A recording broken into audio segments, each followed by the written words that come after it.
Hi, and welcome to Gamers Explain. I'm Qralloq. In Gamers Explain, I interview various people, users from Gamers Plane so far, and we talk about whatever we want. In today's episode, I spent a couple hours with user Harrigan. I only recorded 100 minutes of that, so you're lucky. It didn't go 2 hours. It was only 100 minutes. Following the interview, I'll have a meme of the week. Then I'll have the QQ&AA segment. And this time I'll talk about splitting the party and what that really looks like in your options in play-by-post. Then I'll have an action news segment. And then Qralloqian Lore, which will be a short tip and trick on creating characters and posting as them in a game. So let's get right to it. Here comes Harrigan.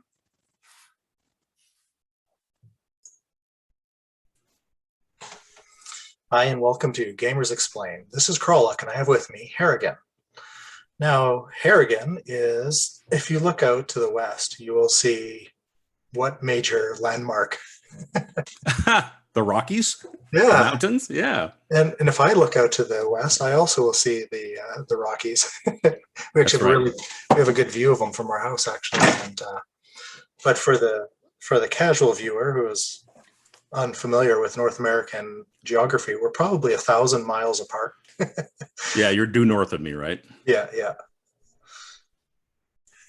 I remember probably somewhere around 2005, I went to the Colorado area to Denver, and you go on a long trip. It's 1,000 miles. It's like a few hours by air, and you take off, and it was like kind of hazy and drizzling, and then had a view of the Rockies 100 miles to the west of me, and then when I landed, exactly the same. Yes. Yeah. Yeah, people have different impressions when they come to Denver and the whole Front Range. I think it's the same thing. I think you're in Calgary. I think Calgary is actually a little closer to the mountains than Denver is. But Boulder, I'm kind of in between Denver and Boulder's tucked right up against the mountains. Yeah. So depending on like the pollution, whether it's overcast, some people will land at DIA, which is the airport here, and it's about 30 miles east of town. And some days you can't see the mountains. So they're like, "What? I'm in Denver. There's no mountains." But when they come downtown, they can see them. So it's okay. Yeah. I ran a werewolf game. I think it was last year. Maybe it was 2 years ago. And so we set it in Boulder. It was just seemed like a really good place to be werewolves. Yep. I know that Denver has featured in many of the games that have put out, and a lot of the like White Wolf stuff from back in the day, which would Seattle, New Orleans, Philadelphia, Denver. It's been in a number of different games over the years. And there's all the weird rumors about the airport where there's supposed to be tunnels beneath them and all that sort of stuff. So there's a lot of conspiracy theory here as well. Yeah. Now, you have been gaming a long time, and even more interestingly, you've been remote gaming for a very long time. I have. And it comes with being old. Yeah. I think the first time I gamed remotely was Play by Email in the mid-90s, and I joined this game, and it was all wild mages. So there's a GM and 8 players, and we were all wild mages, and it was just crazy. It's like a arcane school. It didn't last for very long, so I never really picked it up again until probably 20 years later.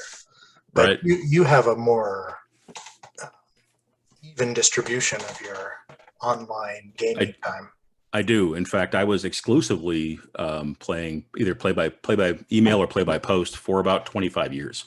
So I had a big break in live gaming. And if you want me to tell that whole story, I can, which is sure. Basically, I lost access to my live group.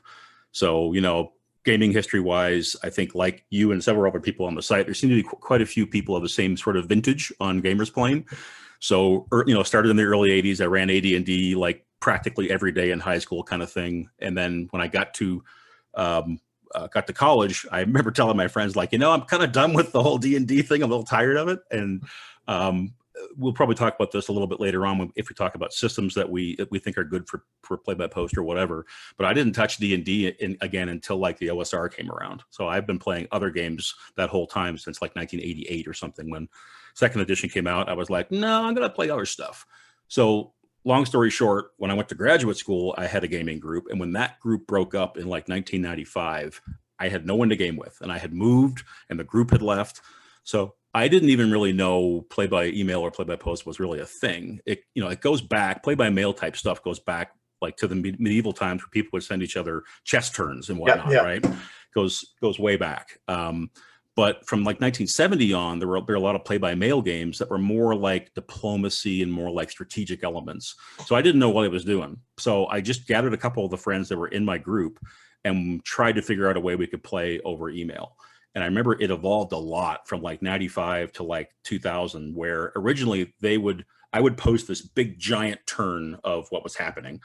Everybody would write in and they wouldn't do it in character. They would write in kind of out of character. I want to do this. Here's what I'm interested in. And I would incorporate that and I would do all the writing. And then that pretty rapidly evolved into more of a email thread that everyone would chime in on. And then maybe your Wild Mages game was like this, then the poor GM would have to edit all that and bring all the interleaved pieces together and post once a week. I would post like a master turn. Here's what really happened, because people would be emailing on top of each other. They'd be contradicting each other and all that sort of stuff. So in the early 2000s, when I discovered play-by-post gaming, and before coming to GamersPlane, I've gamed on a half dozen sites pretty heavily over that period. I really, this is the format for me kind of thing. So I put email in the back seat, and I've done it pretty exclusively play by post that whole time. I think it's evolving right now because there's a lot more synchronous play that's happening now than there ever used to. But yeah, from 95 to 2019, what happened in 2019, the other reason why I focused on play by post for so long is I travel a ton for work. So I could never really get a steady group because I was on the road, and when I was off the road, I wanted to be with my family. So I never even looked at kind of live gaming. And what happened in 2019 is I changed jobs and was like, you know what? I have some free time. What about this live gaming thing again?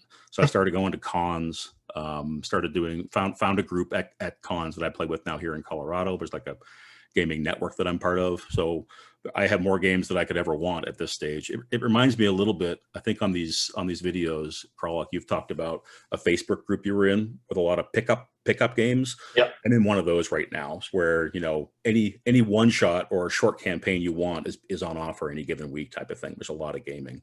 But I've also discovered through the pandemic that virtual gaming is awesome over Zoom or Discord, but it can be exhausting, and I don't know, it's not quite the same as in-person gaming. And I still love, I actually think if I had to give one type of gaming up, I would keep play-by-post gaming. It's my true love. I'll put it that way for gaming.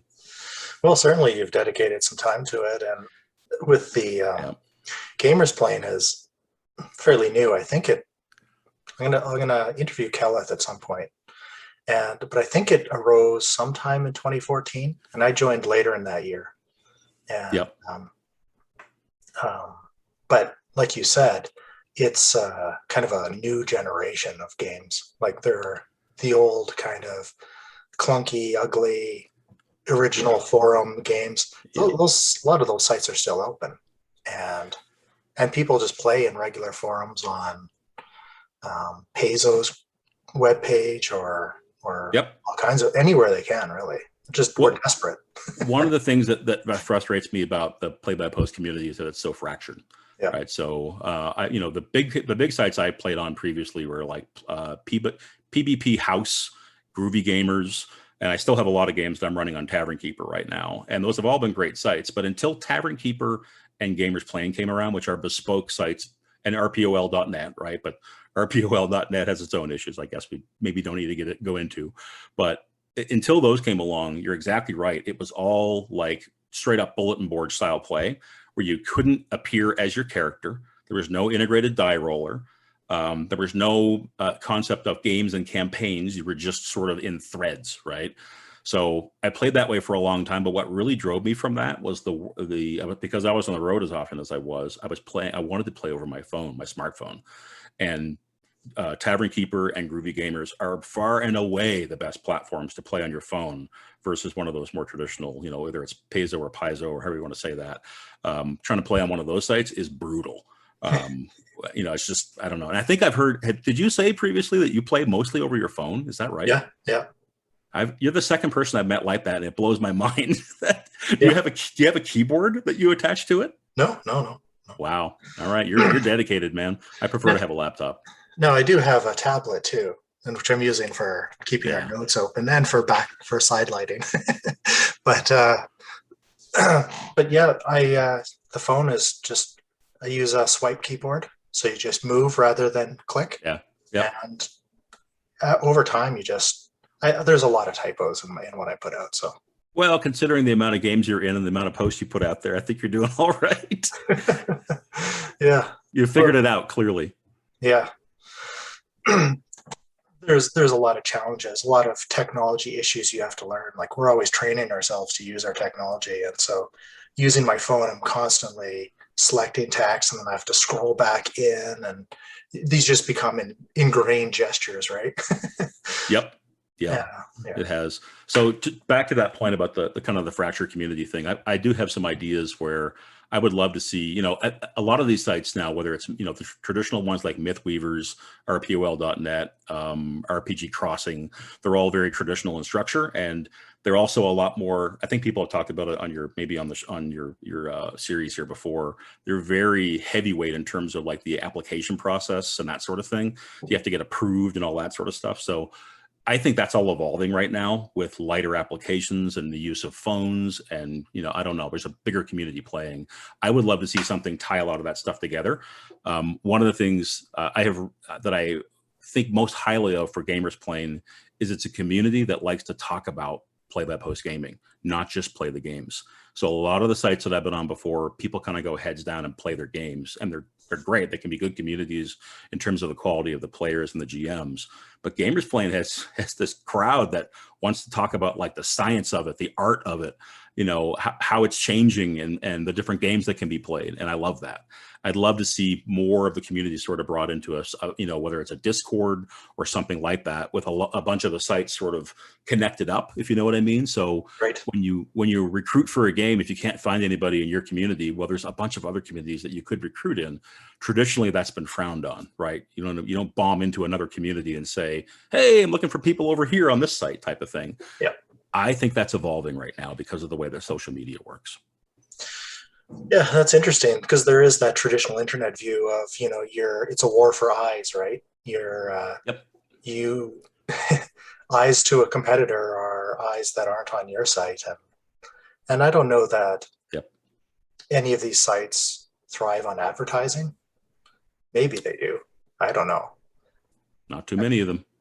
Actually, here's a question for you. Do any of them have monetary subscriptions that you've seen? Because GamersPlane operates purely on donations, and really just Kelleth is bankrolling it. Yep. To be honest, I'm not as familiar with what a lot of the other sites are doing currently. I try to keep my finger kind of on the pulse of what's out there. So what's the newest one that just came out recently? I'm spacing on the name. It's very, very mobile friendly. Oh yeah. Maybe it'll come to me. It's much more.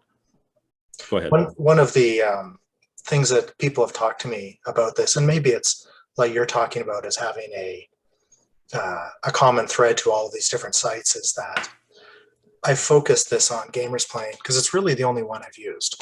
I couldn't tell you. I've never played a game on any of the other sites, and I've played on Discord.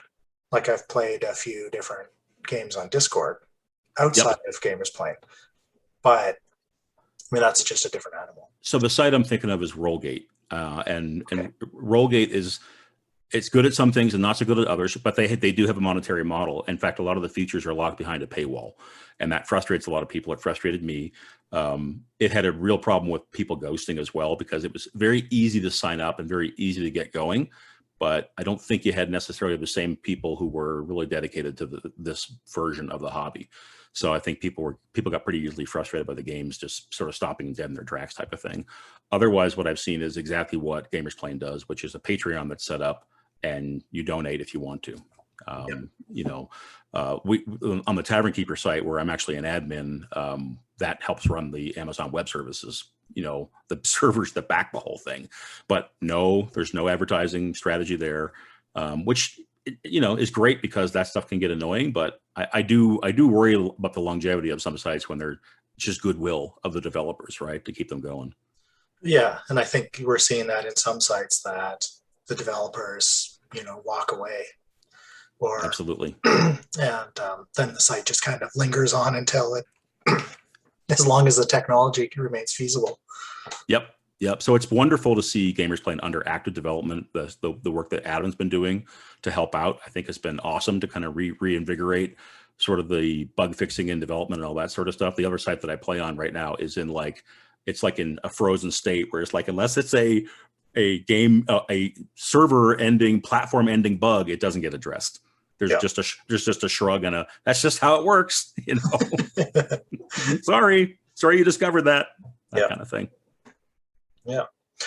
So I was saying that a number of people reached out to me to think that this YouTube thing should be broadened out to other play-by-post sites as well. Like, I focus exclusively on GamersPlane, but like you said, there's the broader community is huge.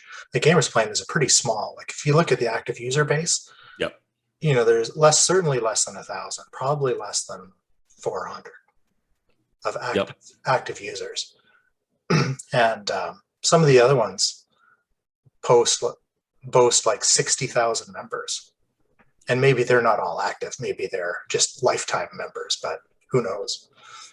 I mean, the RPG industry in general is frustratingly hard to get real stats on how many players there are and what's being played and how dominant D&D is and all that sort of stuff. And PvP is just a subset of that, where it's equally, to me, frustrating to know how big is the community. And that's kind of what I'm talking about, where these like a lot of people play on Paizo or on how do you say it, Paizo or Paizo?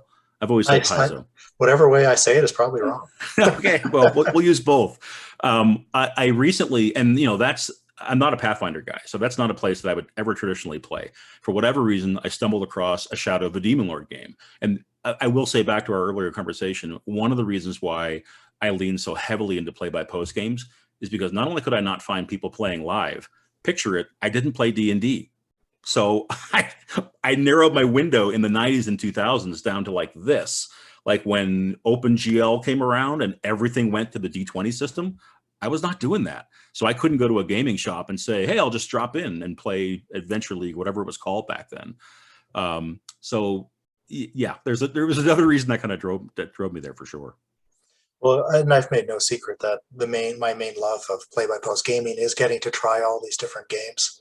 Yep. Because, and I think I said this in an earlier video, when we play a campaign in my live groups, we're going to do that for 2 years. Like we don't do one-shots, right? Sometimes we'll do like a over the edge one-shot just because it's a great game. Yeah. But so you run D&D, and then you run Vampire, and then maybe Changeling, and then somebody else wants to run Deadlands, and then go back to D&D again. And so over a decade, you've played like 4 or 5 different games. Whereas on play-by-post, if you're as frivolous with your free time as I am, you know, I can't even imagine. I could probably sit down and write how many games I've tried on GamersPlane and played actively, but probably 60, right? I don't think that's unreasonable. Yeah. And games like Shadow of the Demon Lord, I've heard great things about it. So a game popped up and I'm like jumped in and just playing in that right now.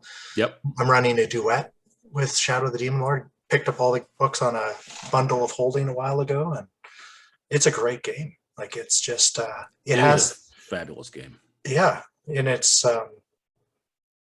it just does fantasy so well, especially the darker elements, right? That world-ending tension that everybody wants. You know, the gods are going to come and destroy everything, but here's a D20 roll of how the universe is going to end. Let's play that out. Do you have the supplement that goes into detail on that? It's really cool. I think I do.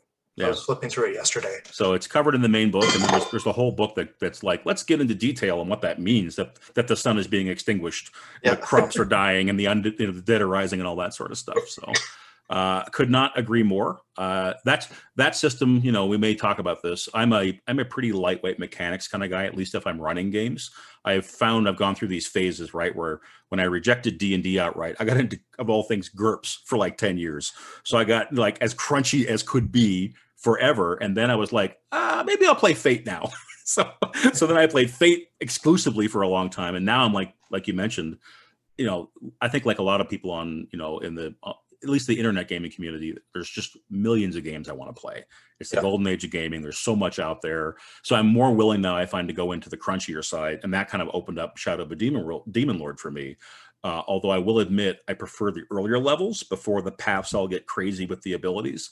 And it becomes a real, like, every role has like 5 boons and 2 banes on it. And you have to figure out who's doing what to whom in terms of blesses and all that sort of stuff. And it gets a little hairy. But the way that game has refined the D20 mechanics is pretty sweet. Yep. Really is.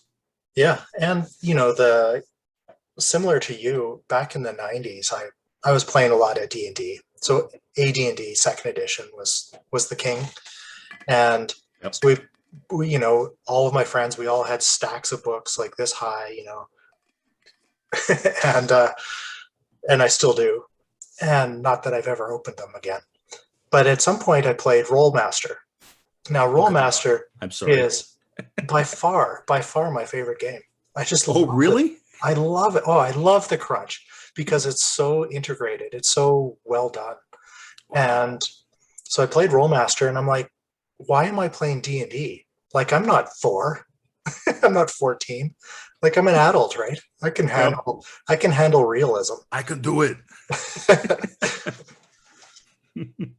Hey, there you go. A little Conan action. So, and then I picked up Space Master, which is the sci-fi version of it, and I ran a Space Master game. I'm sorry again.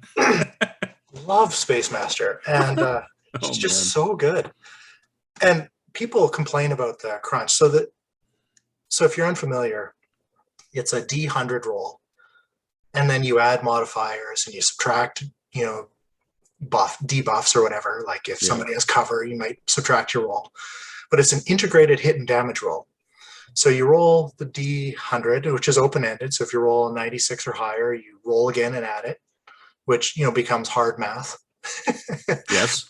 What's 96 and 73? Right. But minus the 25 and add the 10. Yeah, exactly.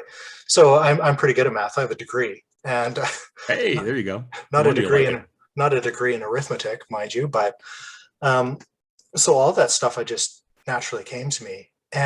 But when you get the result, it's like, okay, your total result 134. So you look it up on the table, and he's like, okay, well, there's tables for everything. I'm aware.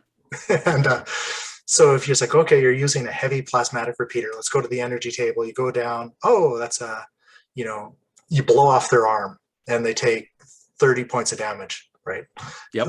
So one roll, a little bit of math, result. And so I just love that mechanic. So, but it was a lot of math. Like, it's a lot of crunch. And I spent a lot of time as a GM in my spare time, planning things out, working out, learning the rules, that sort of thing. Anyway, I just love crunch. Yeah, clearly, I remember being, I think I've told you previously offline, I grew up on the East Coast in Canada in Halifax, and there were exactly 2 stores in the 80s in that city that had gaming stuff. So it was pretty limited. I remember, like, I was telling somebody else this recently, I've always wanted G123 Against the Giants. It never showed up in my gaming shop. I just never owned it because it never came to the shop, right? I didn't have the wherewithal to mail order. I never went to cons or anything like that back in those days. And I remember picking up Rolemaster. I remember the guy in my gaming group that I ran for bought MERP, right? Middle Earth Role Playing, which was the same system. Yep. And Space Master. And I remember dropping them like they burned me when I opened them. Like, table after table after table. I don't love percentile rolls and D100 rolls anyway. And this was roll above. So that hurt my head. It's just more power to you, man. And then, strangely enough, after I turf D&D, I got into GURPS, which is just about as crunchy. Not quite as crunchy, but it's close, right? Yeah. With like hundreds of skills practically. Yeah. Yeah, that was a huge problem in Space Master. There was probably like 300 skills, and you had to level them up individually. So as I've gotten old and lazy and jealous of my time and all that kind of stuff, skill systems in general don't do much for me now. I love professions where you can broadly apply, the fact that you have this more general knowledge or specific knowledge, but you can, when you're making the roll, you can decide whether it applies or not. As opposed to, like, one of the things I find switching from like Call of Cthulhu to like Delta Green, where people are like, am I rolling spot hidden, or is it alertness, or is it, and if there's a big sheet, you're doing this, going, yeah, where is it? And that bugs me. Yeah. Have you played 13th Age?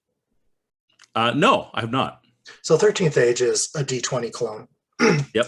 But what they did is they got rid of the skill system entirely and replaced it with backgrounds. Yeah. Shadow of the Demon Lord does the same thing with professions. Yeah. The place I saw it first that I still love and will run on Gamers Plan at some point is Barbarians of Lemuria. I love that game, and it has an amazing profession system inside of it. 13th Age always struck me as a little it slewed too close to D&D, so I never looked at it. But I do have King of Dungeons, which is a 13th Age spin-off, basically. Okay. A Kickstarter that took it and made it into like a adventuring company kind of game where everybody's part of like a big, organization that is a professional dungeon delver, that kind of thing. Okay. Yeah. Pretty cool. Yeah. No, so we touched on a few things that were on our list, but one of them is adventure crafting. Like, there's a way you can just play. Maybe your live games were like this back in the day, where you would start with no real idea of where you're going. Maybe you have a small town, the players show up, and then you just kind of branch out and you keep going until you get bored and play something else. That's a suboptimal way of writing any kind of fiction. Yes. Grow it in concentric rings. I mean, that's a whole way of doing it now, though, right? There's a certain type of sandbox play that leans into that. We're actually doing that in a Gamers Playing game right now with Beyond the Wall, where you define your village, right? Yeah. And it's very collaborative in terms of you define what the river's name is and what the name of the miller is in town. Is there a blacksmithy and all that kind of stuff? So I don't know. What specifically did you want to talk about around adventure crafting? Right. So there's this idea of crafting an episode, or like a dungeon, not a dungeon, a single adventure that has a defined beginning and a defined end, and then just kind of like crashing it there. Like, do you find your play-by-post communities, the games that draw you in, are that way? Like, they start, you accomplish a goal, and then the game ends? Or do you find them more just kind of open world? Traditionally, much more open world. More recently, I have, I'll say this, there's a bunch of different ways to game, right? And you'll get people who are pretty acidic, and you can rub them the wrong way.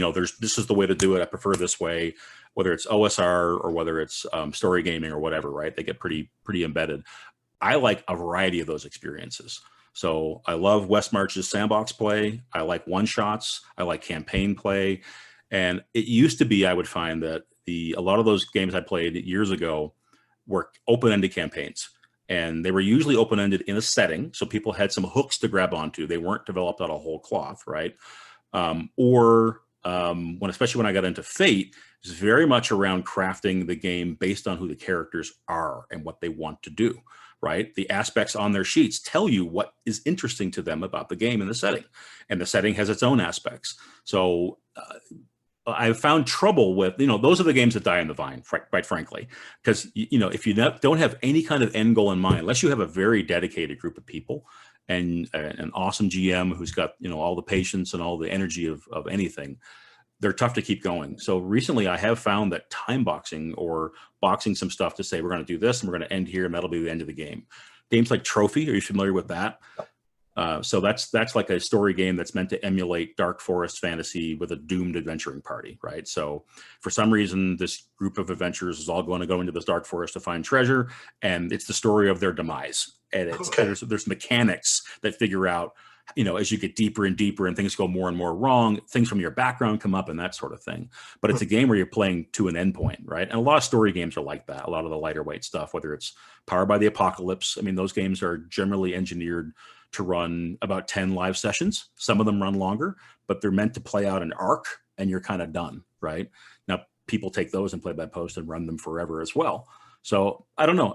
I'm of two minds. I want to hear what your opinion is, because I have a couple of games. Like I have a superhero game that I've run since the mid-90s across different formats and sites and systems. It was Champions, then it was Silver Age Sentinels. Now I run it in Supers. And it has run across probably 30 players. And it's just this campaign that I built. It's my own sort of magnum opus type thing. And that game goes on and on and on. And I'll shut it down for a few years, then I'll find a new group of players. And many of them actually have kind of traveled with me from site to site and we play together. But it's the long game, right? It's this long range thing. Contrast that with there's a Knave game that I'm running on Gamers Playing right now, where I'm like, guys, I want to see how this OSR system plays in play-by-post. Let's play it's a one-page module that I'm running, a one-page adventure, if you're familiar with those. Yeah. So we're going to do that. We're going to see how we feel at the end of it, but chances are good we'll go, that was cool, that was fun, what's next, right? I used to watch a lot of Star Trek: The Next Generation, and one of the problems I had with Star Trek is that they never learned anything. And so modern TV doesn't do this, but certainly back in the 80s, every episode was entirely self-contained. A reset. There was no, I always said in Star Trek Next Generation, the episode starts at point A, they travel along, the next episode, they're exactly at the same spot, right? Nothing has changed. They haven't learned anything. They certainly never learned anything technology-wise. Constantly inventing stuff, but they never use it again. Did anybody write that down? Jordy, did you write that down? No. Yeah. You know what? I mean, you're talking about episodic versus serial play, right? Yeah. And my old campaigns were like in the 80s were very serial, where we played out every day. We played on Greyhawk, and we had the Greyhawk map, and my players were going wherever they wanted. We would play out every day of their lives, right? More recently, I still like both of those. I like episodic play because it supports drop in, drop out. If you're familiar with Vaesen, do you know that game? Yep. So Vaesen, I think, supports brilliant episodic play because you can have different members of the society who kind of drop in and out. There's still more connectivity than you're talking about because the characters improve, but as you go on these mysteries, but the mysteries are pretty self-contained. It's almost like an episode of a television show. Yeah. The game has phases, right? Beginning, middle, end, downtime, beginning, middle, end. So you can very easily, it's not another game that, I'll say this, what I've really taken to is games I can hang up for a while and then return to. So I've got a Vaesen game I'm running right now on a different site on Tavern Keeper. And when we finish the first mystery, I'm going to say, that's it for that game for a little while, guys. Let's play something else. And then in a year, we will return to that. And I'm doing the same thing at a live table, actually, where I hang games up for a while and then return to them because they have a little more self-containment rather than just the ongoing campaign serial stuff. Yeah, so with your Supers game, your magnum opus, you said like you've about 30 different players have come across. So you've got this world that you've built, and you've got this large meta plot that's occurring. Yep. And evolving. Several. Evolving, right? And so you've got this wealth of history that you've developed by playing it out, right? So you can refer to things that only you would know about. Only me, although I document some of them. So the way, if you don't mind me just chiming in here, the way I've done that is it was the mid 90s. I had lost my group, and because everybody had left school type of thing. And this was one of the first big play by email games that I ran. I should mention when I was running those games, there were really three big ones that I ran. A Call of Cthulhu game, they all ran for years. A Call of Cthulhu game, this Supers campaign, which was called Harrigan's Astounding Play-by-Email Champions Campaign, HAPCC. I was very proud of that. And I also ran a big Jovian Chronicles game, if you're familiar with the DreamPod 9 mecha games from the mid to late 90s. Yep. But on the Supers game, I took the time to develop a very robust timeline and set of like a who's who in the game. So very much off of like Marvel style comics at the time, where you would get a who's who book and it would be one page on each hero or each villain. I developed that for the game, and I built a timeline. So anybody who was new, I could hand these to and say, see how you want to plug in. Does anything inspire you? Anything you want me to add? And the coolest part is that in that 25-year, 30-year period, whatever it's been, I've integrated a lot of the gameplay into the timeline. So people's characters, there's some very, like the most important characters in the game are PCs, right? Of course. So they're now in the timeline. And I've got people who pick villains who are like, I'm that guy's son. And I'm the, they're all hooking right in, and it's made for brilliant gameplay. It can be hard to have someone come along cold right now and say, let's just, drop in and integrate with all these interwoven plots. But the game's open enough that we can develop all new stuff, and then I can just have some callbacks and sort of gradually get them up to speed on the bigger meta plots of, like let me give you the broad strokes. It's meant to be kind of a Marvel-like universe with some inflections of DC type of thing. So there's a golden age, there's a silver age, there's an iron age, and that sort of thing, right? Certain heroes die at certain points. They have sacrificed themselves. There are terrible government agencies that get involved and capture heroes and drain them of their powers so they can give their own heroes powers and all that sort of stuff. So there's a lot that's behind the scenes that I used the games that we played to unearth all that. So there's lots that, you're right, is only up here, but I use the game specifically to kind of put that all out there. Yeah, and when we were kids, that was kind of something that occurred, that we just kept playing, and we just had this world, right? Didn't have a name or anything, but it was just, we'd reuse maps, we'd reuse characters, we'd refer to other characters, and yep. And we were just kind of making it up as we went along, because we had no guidelines at all of what gameplay was supposed to be like. Right. We're basically, older brothers taught us the game, and then they went off to do something else, like Star Frontiers or Top Secret, and left us with these D&D books. We've moved past that, kids. Yeah.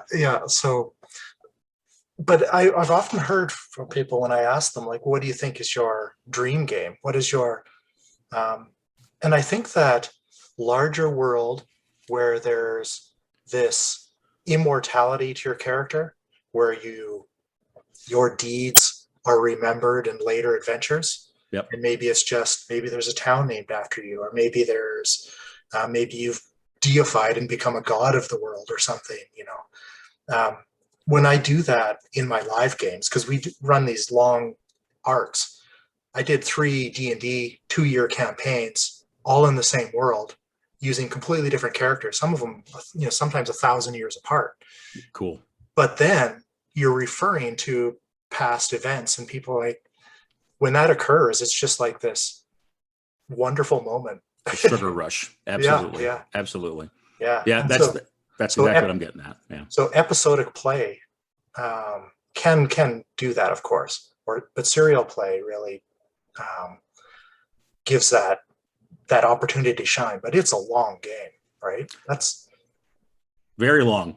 It turns out, like, for example, I've got, I'm a bad example here of like good etiquette for play-by-post, because I've got an episode, like what I would call an issue of that Supers game, 3/4 complete, and folks have been waiting for me to restart it for about 2 years, maybe 3 years, because we go through these spurts where everybody's available, because I have a very select group of people who are playing in that. Sometimes people are not available and they kind of drop off. You know what play-by-post players can be like, right? Sometimes they're just gone, and then they're back.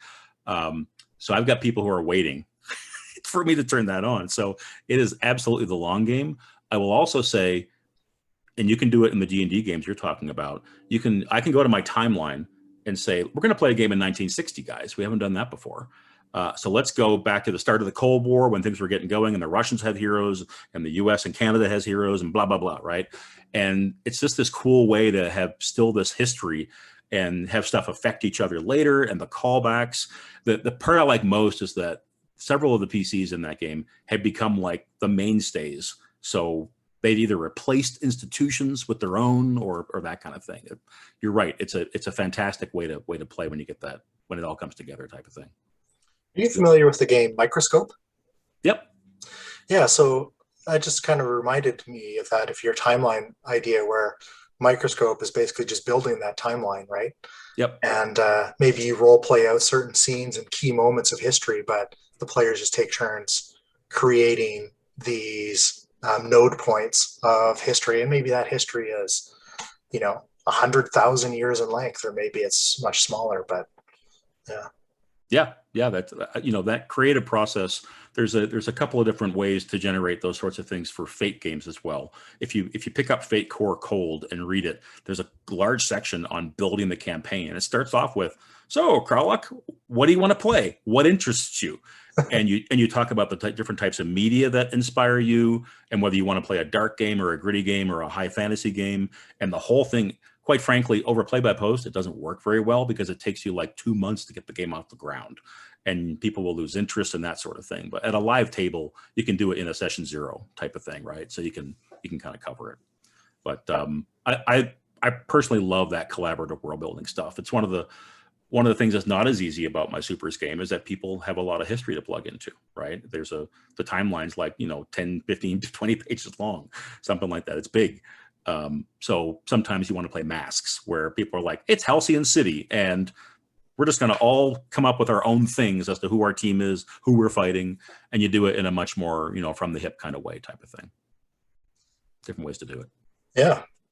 So that brings us, I think, back to things that are suited to play by post, certain types of games that shine more and shine less. And do you have any thoughts on games that you would avoid or that you think are enhanced by play-by-post? You can play anything, right? Because I would say, for me personally, I'm not going to run a game that has battle maps, that has any visual element where you're moving figures around and that sort of thing, right? Just because it's not something that it doesn't interest me in live play, and that translates to not being interested in that in play-by-post play. And there's enough people playing on Paizo doing exactly this, and on Gamers playing, frankly, that clearly people love it, right? And you can use Owlbear Radio, you can use Roll20. There's all sorts of tools now that make it much easier to just grab a screenshot of, you move the virtual figures, snap the screen, and post it type of thing. And I actually do some of that. Like in Knave, I have that one-page dungeon I was talking about. I am gradually revealing more and more of the map as they explore. So while we're not doing tactical combat, I am using a map type of thing. But for me, the more crunch, the more what I call transactions between the GM and the player to resolve the action, that will kill the game, I think. So whether it's meta currency that you're spending or there are decisions you're trying to make, if you have to pile up a whole bunch of modifiers. Now, I say this, people play this way all the time. Yes. I would preface it by saying it's not for me, right? I want one roll and the player can narrate. And what I really want is a game like Power by the Apocalypse. The Free League games are pretty good at it right now in terms of like the Tales from the Loop game that we're playing. Fate's really good at it, where if the player is, especially if they're successful, they can narrate. So not only can they roll, they can tell you what the next bit of action is, right? And a lot of them are maybe, if they fail, then the GM either steps in. But I've played plenty of games where, with myself as the GM, where I allow the player to even narrate the failure, because I play with people that I get to know and you trust them. They're going to provide interesting gameplay, even if they're getting a partial success or a complete lack of success. And I also love that whole angle of you succeeded, but you wish you hadn't, right? Which is, there's all sorts of stuff you can do with that. I have found more recently, I ran tons of Fate because I really like the ability for the players to narrate and have such agency in the game.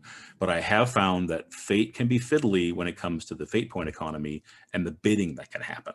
So technically in the game, the GM can say, I'm going to spend my Fate point and up the difficulty by 2 by invoking some aspect. Player can do the same. GM can do the same.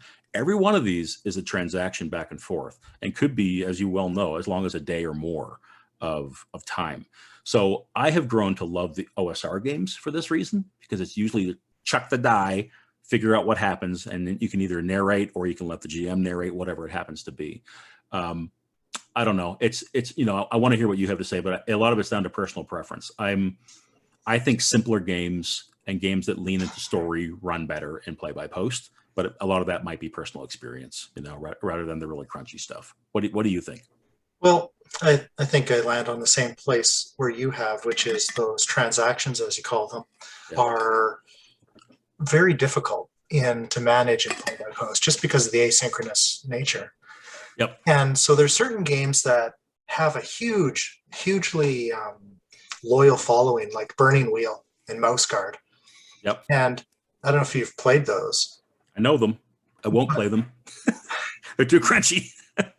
Yeah, so one of the issues I found in a mouse guard game is that your party, your team of like 4 mice, would have a set of actions they can do collectively each combat round. One person could do this, one person could do that. So there's like attack, defend, distract, or something else like that, right? Yep. So at the table, you just kind of point each other. So you do this, you know, and it all works out. Yeah. In play by post, that could be a week. That could be of just every combat round trying to figure out who's going to do what that round, because you're partially evolving the scenario, right? Your characters have done something. They're now in a different position. So it doesn't always make sense for them to do what they're best at. You can't just have the strongest one always attack. Yep. And so that constant communication every combat round is just so slow. And maybe people just ignore that in play by post, or maybe they found ways to get around it. But I think the burning wheel mechanics are one of those ones that probably play out really well at the table. And I've just not seen it done well on play by post. Yeah, I mean, talk about magnum opus. That game is like a thing of beauty when it comes to RPG design. It's a work of art. It's not one that I can run because it's just too dense and there's too much going on in it for me to have fun doing that. But you know what? Take what you're saying about Mouse Guard, for example. And I've got. That's a beautiful little game, by the way. The box set, it's gorgeous. We should talk about Mouse Ritter, or we should play Mouse Ritter though, because that's like that's the OSR version of that, which plays way faster. So we'll talk about that later. But to your point, it's even down to, get this, if you are making contested rolls or like a defense roll on top of an attack roll, no mas. That's play by post really excels when it's like you said about Rollmaster. Roll the dice and you have the result. Your light just came on.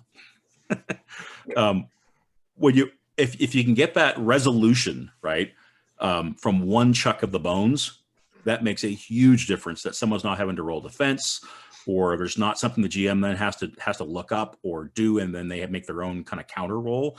For that reason, I love player-facing roles in all my play-by-post games. That's all the Powered by the Apocalypse stuff, but there's a lot of other games that are doing it now. All the Black Hack-powered OSR games are all player-facing roles. GM never throws dice. Player throws once, and you have the result. Yeah, and that's probably why the Cypher system is one of my favorite games to run on play by post. Yeah, same thing. I just love the Strange in particular. And I'm a huge Star Wars nerd. And let me give you one more before you switch to Star Wars. The other thing it's just occurred to me is the ability to make a roll without the GM setting the difficulty or a target number. If you are either trying to roll under, or you're looking for a success, like in the Year Zero engine games like Tales from the Loop. So we're not having to wait for the GM to say, you need beat a 10, beat a 12, right? And you can throw in advance and figure it out, but it's so much slicker. Anyway, sorry, you're going to talk about Star Wars. Yeah, well, exactly that, difficulty, right? And so one of the problems you have in Star Wars is you develop you got your ability pool, you got your skill pool, maybe you're spending force points, maybe you've got some complications. So you have this big pool of dice that you roll, but then the GM has to assign a difficulty to your action. Yeah. So sometimes it's standard, like 2. So you just add 2 black dice. But oftentimes you have to ask in advance, well, what's the difficulty on this? Yep. So you propose an action, the GM has to think about it, assign a difficulty dice, you add it, and it's not just simple numbers, like they're obscure icons on a dice that you have to interpret in different ways. Right. And so it isn't as slick to have the DM just roll the difficulty themselves and then try and combine your 2 rolls. I mean, you can do that way.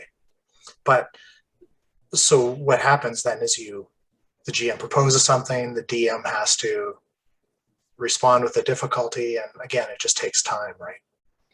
It does. It gets back to, I've described it this way for years, actually, cut down the transactions. Yeah. Every time you can cut out that back and forth of somebody asking a question or having to wait for input. And that's where sometimes Shadow of the Demon Lord can start to clog up a little bit as well, because someone's like, I gave you extra boons on that die roll and you didn't roll them. And there's just, as the levels advance, there's more interplay between what the characters are all doing. So it's less of, each person has to kind of look around the table and say, are you doing anything to help me? Are you doing anything to help me?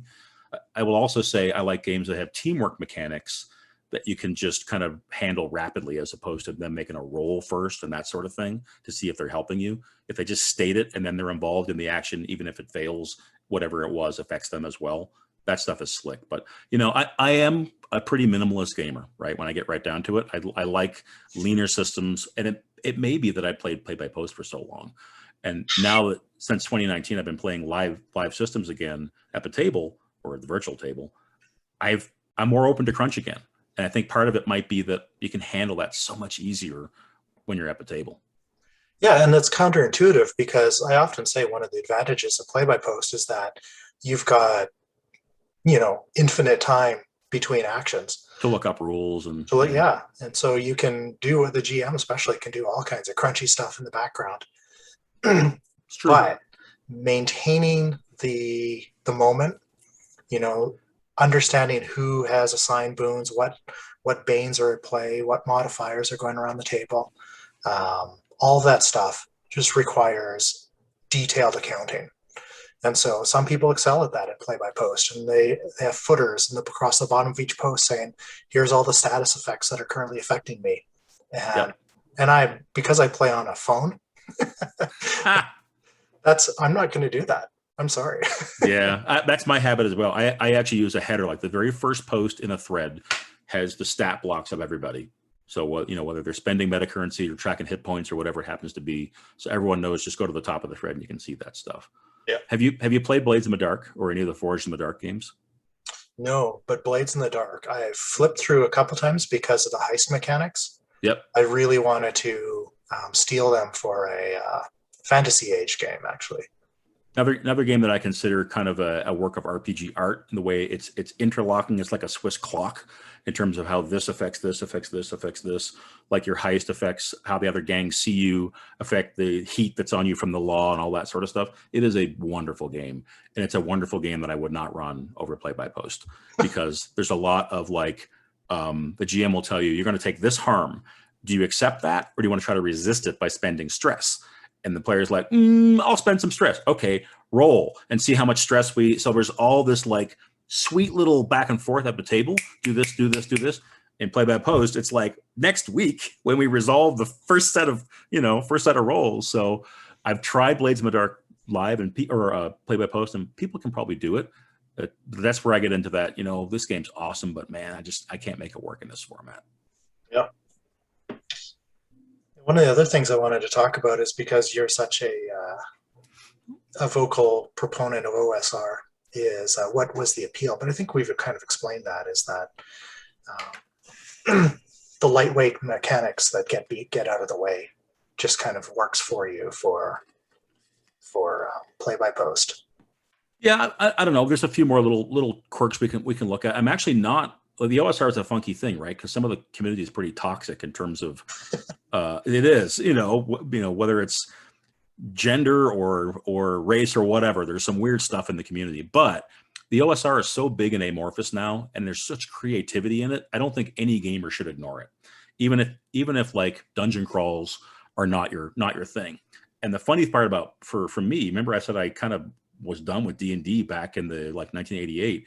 I'm still done with most of that type of stuff. Like I don't love 3d6 down the line for generating attributes, 10-foot pole tapping to make sure there's no trap, having to describe exactly what you're looking for. Like you didn't say you search the top drawer in the chest of drawers. And those are all like OSR tropes, right?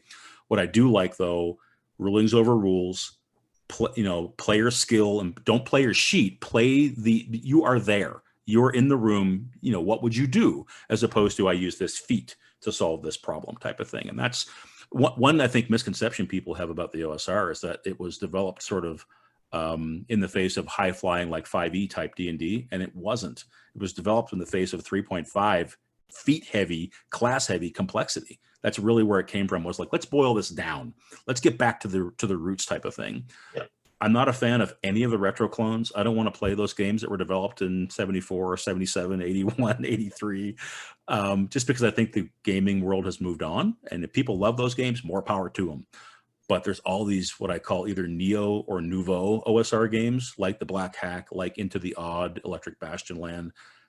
They're amazing because they take modern mechanics and they apply the whole rulings over rules and play your character and all that sort of stuff. So I'm a big proponent. I just, it's not all for everybody, but I do think that a number of people have looked at it and gone, it's either kind of gross or creepy because some of the people who are in the OSR have not been great.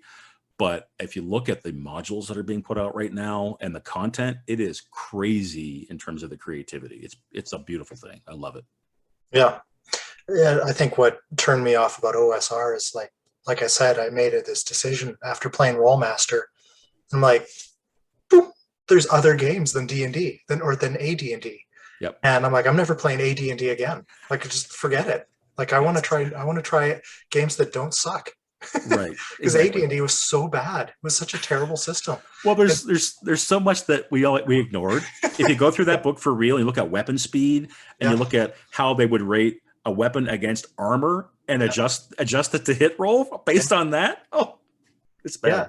Other games do it better though, like Harn Master. Yep. Excellent. Every piece of your body has a different armor rating. You roll you target a location based upon your roll, and then you apply the armor on that point. Great, right? Fairly simple. But AD&D was so bad. So when, at least my experience with AD&D was bad, right? We're here backhanding like the most popular game of all time. Yeah. Sucked. Terrible. Yeah. No, it was. It was popular, but that doesn't mean it was, particularly good. Yeah. Like McDonald's is really popular, right? Fair enough. Point taken. So I remember.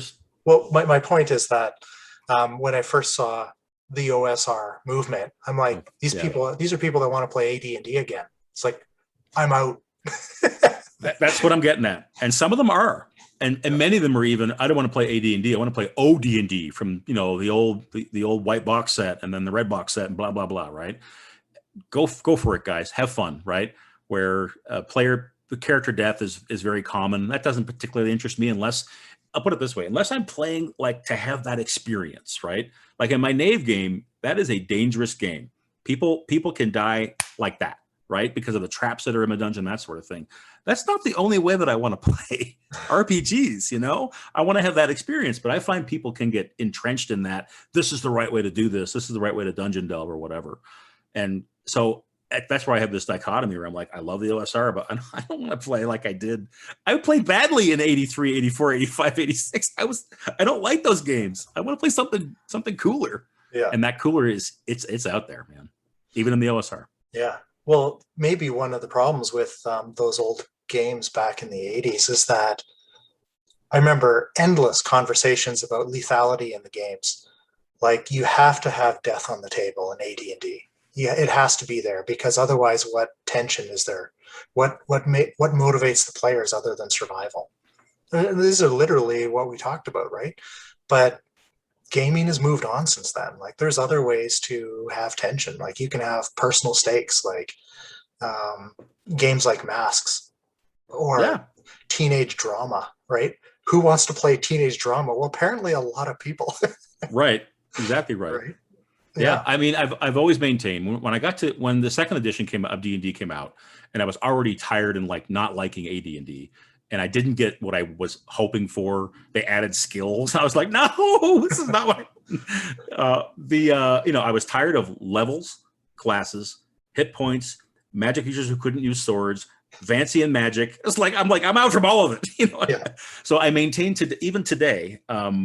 I want to play OSR games for a very specific experience, right? And it often is when like risk and death is on the line. It's such now though that there's so many permutations of the games that have come from that. It's not just that, but if I want to do that, then the OSR is great for that. But I maintain even today, D&D and all of its offshoots, that's a zero to hero story at its heart. It kind of has to be. And one of the reasons why I liked Fate so much was and Savage Worlds is this way too. Design the hero you want to play. And some people, like me, I don't care if I ever get a single advancement in an RPG. I don't care. I want to play a character. I want a cool story. I want a cool world. And it's not that I'm adding new things to my sheet or increasing my hit point level. I can get into that, and I like playing that sometimes. But again, it's not the only way that I want to play. And for 25 years, between 80, the end or more than 25 years, the end of AD&D for me, and when the OSR came around, I'm like, I don't want anything to do with D&D. And it is a great game, right? It's the foundation of the hobby. It just wasn't what I wanted to play. And I do think that if I ever play D&D and I'm in a 5e game over on Tavern Keeper, it's a 0 to hero game. It's a game where you take a young hero who inherits something or who has a downtrodden background, and they're going to uplift themselves and become this awesome character. That's the way I see the path going for that game. I don't know. Yeah. Maybe I'm alone. Well, I think that's built in. I mean, the power curve in D&D is so immense, right? Like a 5th level player and a 5th level character and a 1st level party are not really right. It's just the weekend. You've leveled up 5 times because it was a pretty good weekend. And but on Monday you meet up all your old buddies, right? And you're just going to clean the floor with them, right? Because you just learned stuff, right? Yep. There's a game that's going to be coming out that I've got an eye on it because it leans into this mechanic in a different way, or this aspect of 0 to hero play in a different way. It's Rob Schwalb's game, the guy who did Shadow of the Demon Lord. And it's just an idea that he has right now. He and I had I played in a con with him one time. He ran Demon Lord and he ran his Shadows of the Mad Wizard or whatever it's called. I think they've changed the name of it. But he ran a couple games and then we had a beer. He has an idea for a game where it's a science fiction game where everyone is a sleeper on like a colony ship. And when you wake up, you're not like up to snuff. And as the game plays out, your abilities return because you're coming out of a cold sleep and your abilities are like turning on, whether it's systems that you have embedded or the drugs are wearing off or whatever. So he's got this rapid advancement and he's got logic as to why it happens, which I think is pretty cool. Yeah. I always had this idea of, I never got to play, which is like, what if I was a 20th level paladin, using D&D terms, and I was captured by the bad guy and just killed and resurrected and killed and resurrected and killed and resurrected just, for like a year, right? So now through old style D&D, you've suffered level loss every time you've been resurrected, right? So now I'm a 1st level player, a 1st level character, right? But I once was, this grizzled old vet, living avatar of a god almost, right? And now you're just like this numpty. It's like, I can barely hold my sword.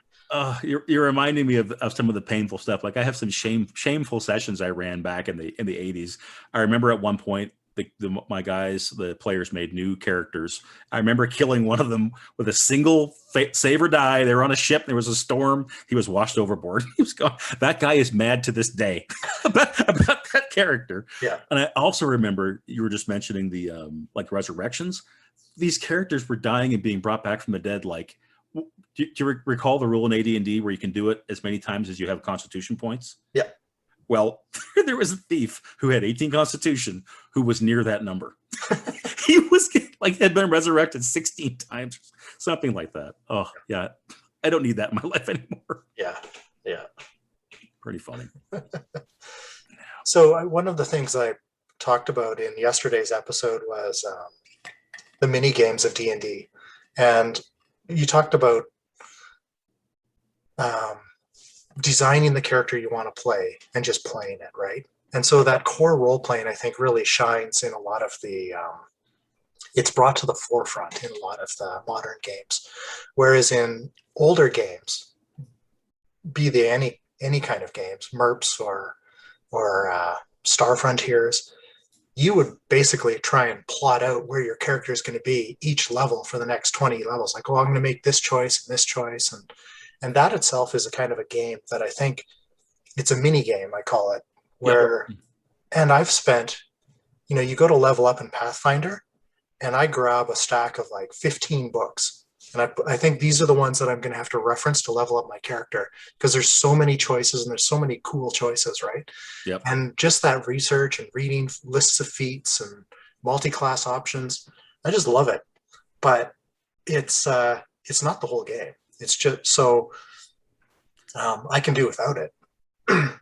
So I got some lessons learned on that, and I think where the hobby really turned that on was with 3.5 and Pathfinder, where that's the most mature version of that. And I mean, there are other games that are more complex, certainly, but that's, the hobby really grabbed onto that whole power gamer, the builds, right? And you would find whole articles on the best build for a ranger or best build for whatever, and that's just like not my gaming DNA, right? It's just not me.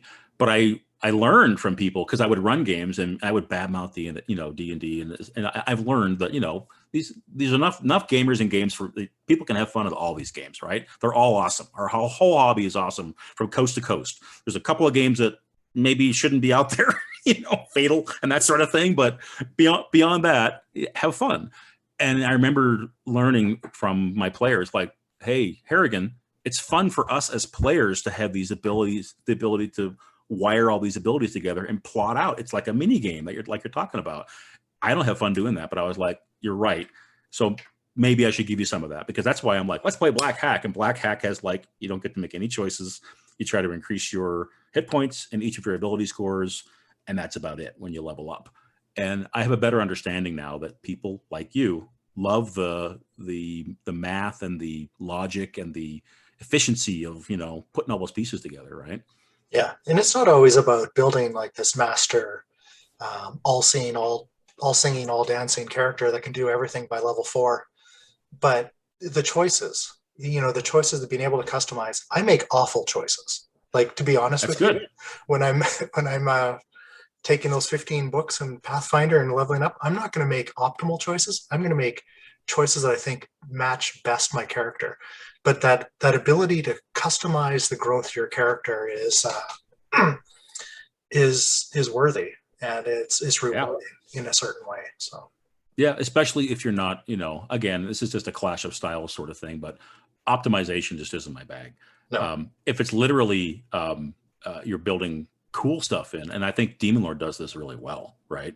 With all the paths that are in there.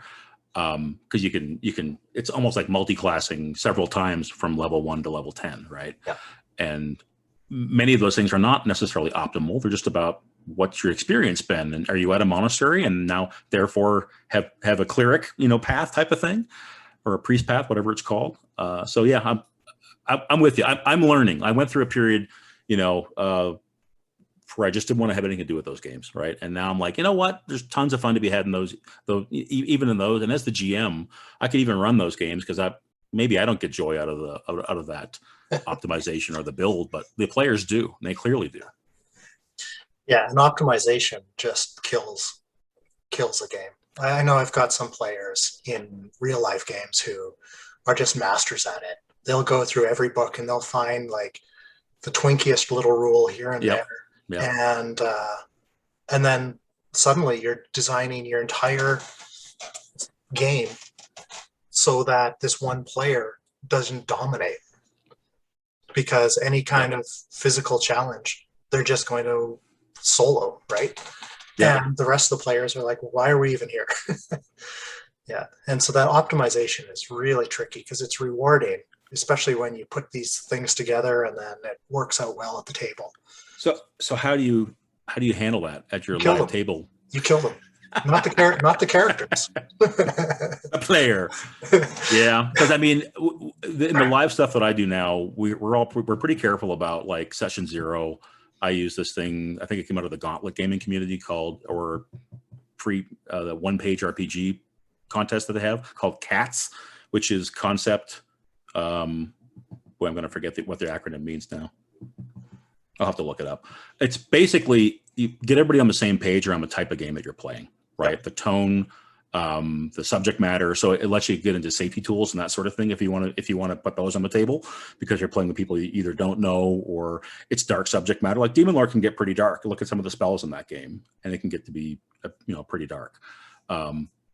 So I think having those conversations up front can avoid some of that optimization stuff, or make it so that the other thing that I see, if you play games that are a little more wide open, people will bring these crazy concepts to the table that can sort of T-bone what everybody else is trying to do, right? You're trying to play like a gritty cyberpunk game, and somebody, designs, I don't know, a superhero of some kind, or whatever, where it just doesn't quite fit.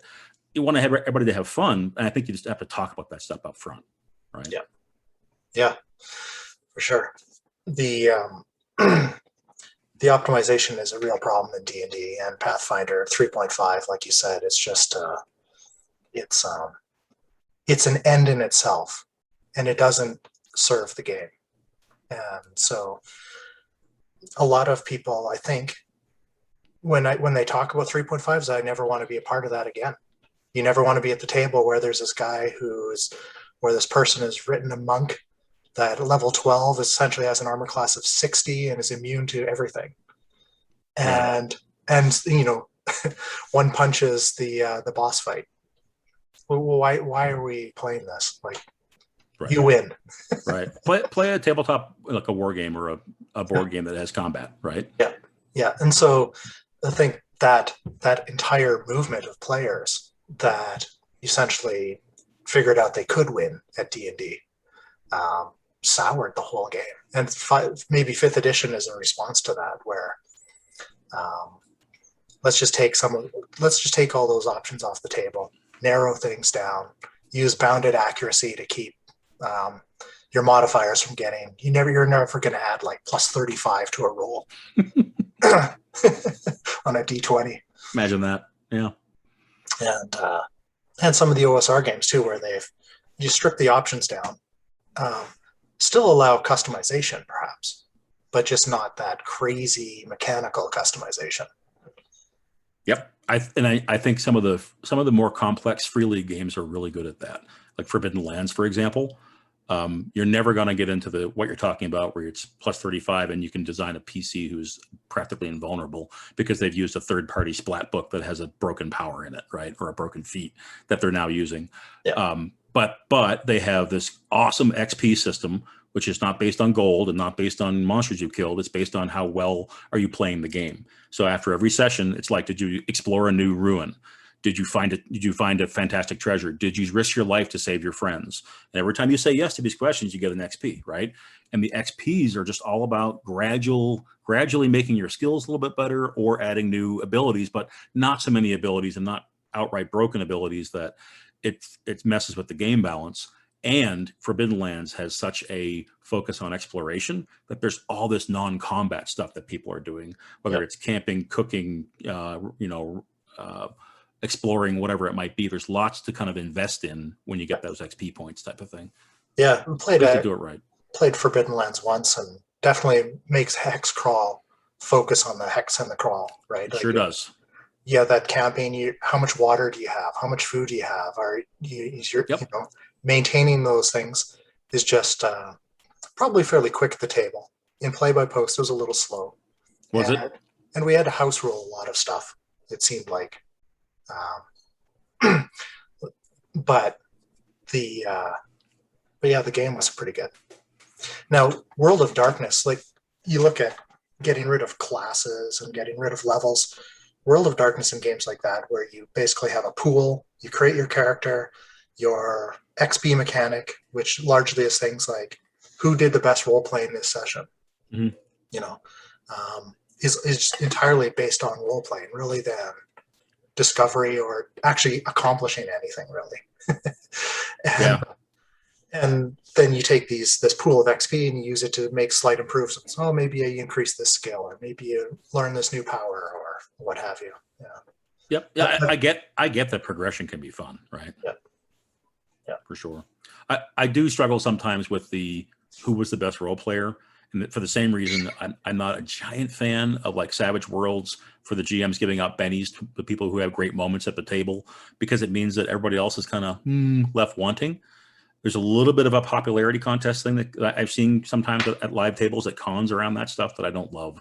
So I prefer those structured, like either Powered by the Apocalypse or Free League type things where it's like, answer these questions, right? And you'll get XP. And usually almost everyone has the same set of answers, so you're earning about the same amount, but there may be a couple of things that somebody did that somebody didn't, like risk their life, or that kind of thing.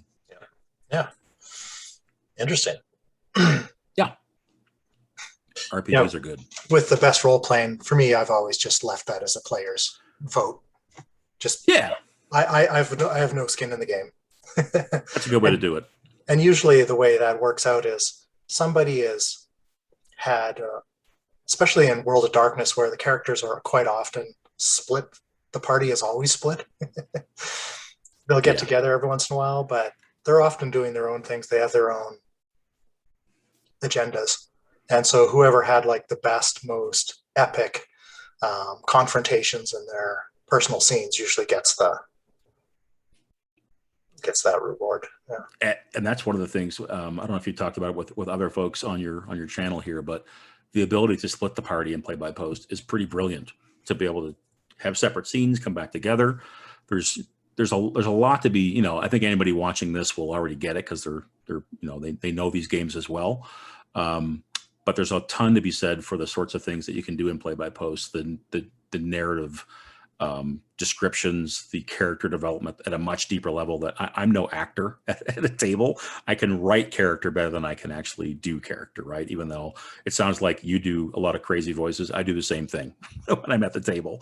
But I still prefer to write it, especially if I'm writing somebody who's a different gender or a different sexual orientation or a different whatever, total different background. It's way easier to do that with the written word, for me, at least. Yeah. Yeah. You know, as a GM, or one of the nearly forever GMs in my groups, role playing and acting characters out seems to be one of the things I do the least good at, you know. But on the other hand, I periodically ask my players, and they're like, no, all of your characters are fully defined. Like they come across differently. And I'm like, I'm using my same voice, right? I've stopped using high-pitched voices for small characters or what have you. And Monty Python women. Yeah. Hello. Yeah, because that gets old. And there's only so many voices you can do. And there's a real problem remembering who has what voice. Yeah. Right? Yeah. And very often my German accent just morphs into an Australian one. So into Australian, really? I just love doing the Australian accent. I had a rugby coach. He was I worked on a military base, and was a exchange.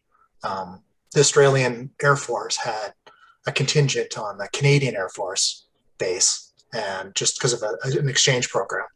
And so he joined our rugby team and became our coach. And every day before a game, he'd give us the same pep talks, like, all right, I know you want to talk about all the chicky babes you conquered last night, but tonight we're going to focus on rugby. Later on, we'll hoist a few, we'll conquer some more chicky babes. Nice. Yeah. Hey, Shayla's. Yeah. Yeah. I love the Australian accent as well. When I used to work with a guy named Jim Gaha. And Gaha was one of these guys who, whenever you were speaking to him, the entire time you were talking, he was giving you verbal feedback, and he was going, yeah, right, yeah, yeah, right, yeah, oh yeah, right. Just the entire time you were talking to him, he was a riot. He was a riot. I had an Australian exchange student when I was in university, and so he did 2 years in the Canadian university I was at, and joined the computer club that I was in. And so he had a fairly thick accent, and everybody called him Frenchie. He never understood why, right? And it stuck. Like 2 years later, like, why did people call you Frenchie? He was like, oh. I have no idea. No, mate. Yeah, Frenchie. Good stuff. Yeah, and it can be, you know, I don't know if it was a Gamers Playing thread or whether it was somebody that you were talking to previously on your channel here. The whole, do you write accents into your dialogue, right? It was somebody you talked to previously that you were talking to about it. You know, that can be tricky, right? Because it can get tiresome to read that stuff. Yeah. If people are just drowning you in colloquialisms and trying to write out the accent, trying to, like, you know, sound it out phonetically type of thing. Yeah. Well, I'm playing a Shadowrun game, speaking of crunchy. And my character is a character I've had before, which is Peaches. So she's like the Southern Belle Shadowrunner in Seattle, right? And so she's the very first Shadowrun character I ever made. And at that time she was a mage. Now she's a hacker. What do you call them? Not a Shadowrun guy. Can't help you. Anyway, so I just, add an A to the end, instead of marching, it's marcha, or, just little kind of things to intersperse the accent in there, but not to really dominate the way that Yep. she talks. I do the same thing with a lot of, I-N apostrophe instead of ing. Yeah. Right. And because there's several different accents around the world that sort of do that type of thing. Yeah. I like to do some of it, but I've seen players where they'll just drown you in it, and it's just it's hard to read. Yeah, and I've mentioned Adam before, the special assistant developer Adam. Yep. And his first game with me was he played this Mavis the dwarf who had this thick Scottish brogue, and it was awful. Was he writing every? Oh, yeah, it was lots of what are you doing? It was just unintelligible, right? I'd be literally laughing reading his posts, and then I'm like, I need a translation. I just don't know what you're asking me. there are some good ways to do it, though. Like there's a guy that I'm playing I'm running a Demon Lord game right now, and he's playing a dwarf, and he does a brilliant job with the dwarves, mostly Scottish, but it's just there's some things. It's his choice of words and his like the way he strings them together more than it is like trying to do phonetic spellings of the strange sounds the dwarf makes, and it works really well. Some people are really good at it. But that reminds me, one thing we didn't talk about previously. This guy comes from the MUD community, multi-user dungeon type stuff. That was a big part of how that all evolved through the 90s as well, right?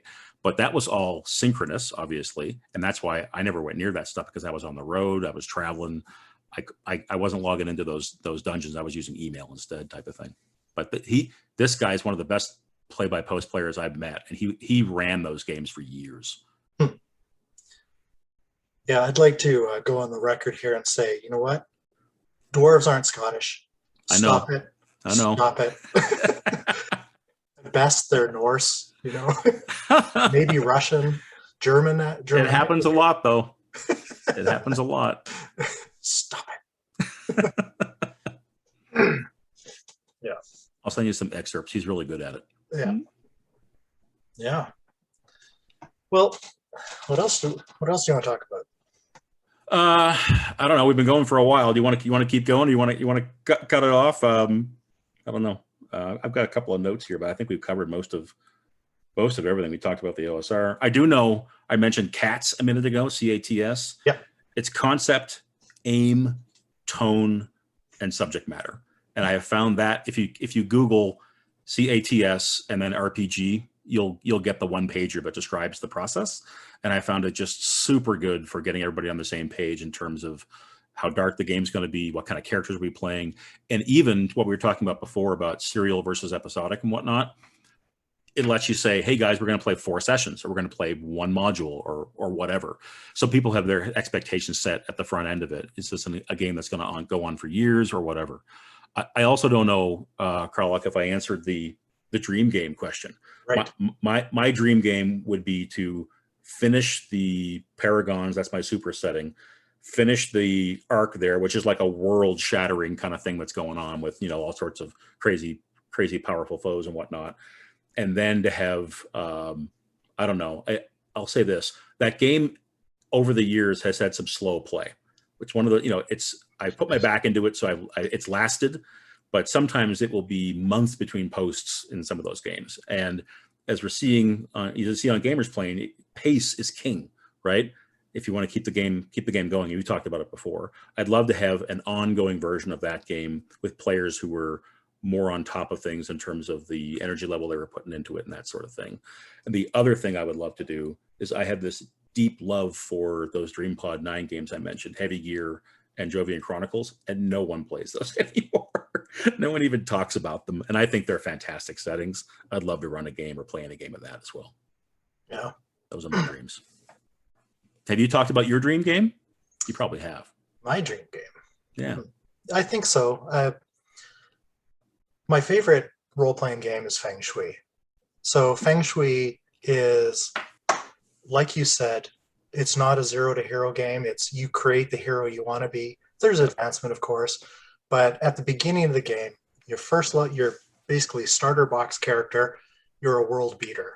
you know, your James Bond or your Magic Cop. Yeah, I played it. you played, yeah. Yeah. And I just love that setting because it seems to free players from that progression dilemma where you're focused on the future. So you want to survive, you want to make choices that allow you to survive, and just instead be a hero, which is take risks. And so with Feng Shui, I find that that just occurs naturally at the table, that players will just do outrageous things. And from the get-go. From the get-go. Yep, from the get-go. And the stunt system is just brilliant, whereas like there's this problem in old games where you have a sword and you have a skill with a sword, so you attack with a sword. It's like, I slashed them with my sword. I'm like, you're going to take a penalty for being boring, right? Your attack is... I hit it with my axe. Yeah, your attack is easily seen coming, and so you take a penalty on your hit. You know, you want to dress that up a little bit.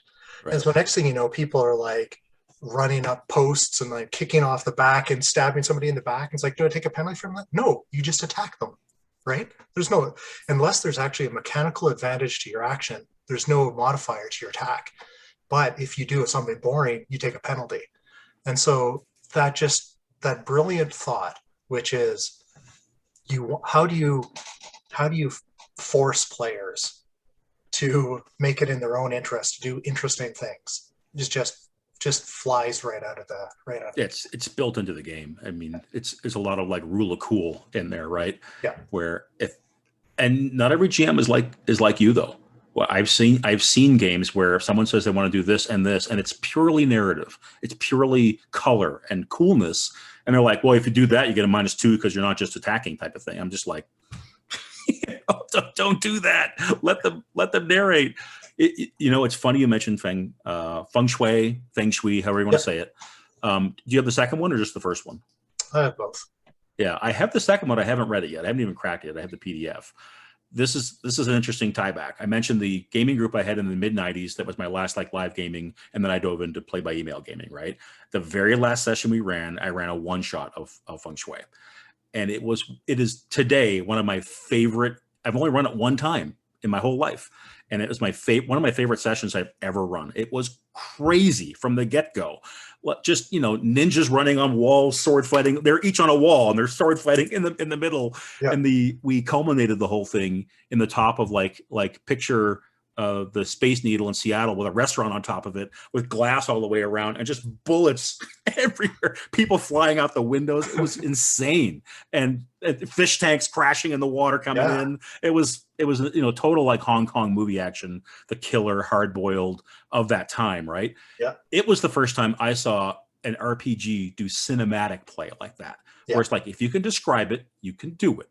Yeah. Right. It doesn't matter mechanically. And you're right. The players all instantly, they had never played it before, and they instantly got it and leaned into it. Yeah. I need to run that game again. I both love the initiative system, the shot system. Yeah. And I kind of hate it because it's so fiddly. Yeah. When I look at it, I'm like, makes so much sense. And then I'm like, do I want to run that? You know? I've run Feng Shui a couple times on Gamers Playing. Really? Yeah. And both times I think it worked out pretty good. I'm going to run it again soon, as soon as I find time. Have you ever seen the YouTube movie Kung Fury? Yep. Yeah. Yep. That's exactly just that, except the idea, not that scenario, but this idea of like time traveling and like Roman gods trying to take over the future. So you got to kind of jump through time, hack through time to get to, and then fight a god, you know? So you get cool stuff. Get recruited around the world, like these little montages of somebody being awesome and then getting recruited. You have to join our team, and then next thing you know, you're fighting Apollo in Renaissance Italy or something. Yeah, I mean that setting in that game it's got a lot to offer.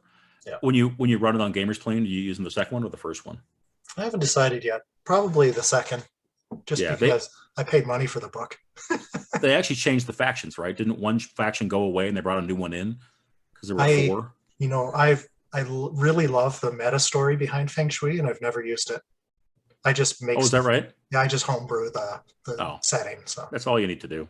Yeah. Yeah. I mean, it's big. You want to play Big Trouble in Little China? Yes, I do. You know, I'd like to do that right now if I could. Yeah. I don't know if we have time to go into more, but that's a big thing around tone. I have one challenge right now. The live group I play with, several of the players are so gonzo. That's all they want to do is like, I want to go punch a god in the face. No matter what game we're playing, there's the crazy lever, the reality distortion lever that GURPS used to call it, is set to maximum every time. And sometimes I want to play Delta Green, which is, dial way down in terms of the proficiency of the agents and that sort of thing. So I don't know. It's one of those things where there's, many different ways to play.